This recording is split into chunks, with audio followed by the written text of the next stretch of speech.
మన నాయకుడిని కాపాడుకోవడానికి, నాయకుడు ద్వారా ఈ రాష్ట్రాన్ని అభివృద్ధి చేసుకోవడానికి మనం మద్దతు పలకాలని ఆలోచించినప్పుడు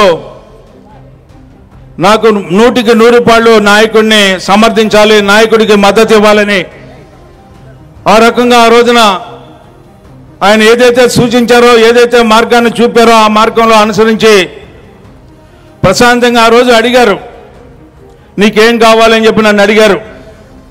అడిగినప్పుడు నేను ఒకటే చెప్పాను, నాకు నువ్వు ముఖ్యమంత్రి కావాలి, నాకేమవద్దు అని చెప్పి కూడా నేను చెప్పడం జరిగింది. ఆయన 5 సార్లు అడిగారు.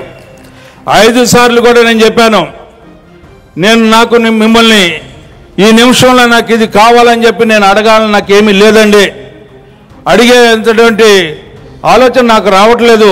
మీరు ఎన్నిసార్లు అడిగినా కూడా మీరు ముఖ్యమంత్రి అయిన తర్వాత మీ ఇష్టం అని చెప్పి లేచి బయటకు రావటం, ఆయన అడుగుజాడలో నడవటం, ఆ రోజు ఎలక్షన్స్లో మరి అఖండ విజయం, ఒక చారిత్రాత్మకమైనటువంటి విజయాన్ని ప్రజల ద్వారా ఈ రోజున కూటమి నాయకత్వం ద్వారా కూటమి ప్రభుత్వం ఈ రోజున ఏర్పడటం జరిగిందని చెప్పి మీకు మనవి చేస్తాం.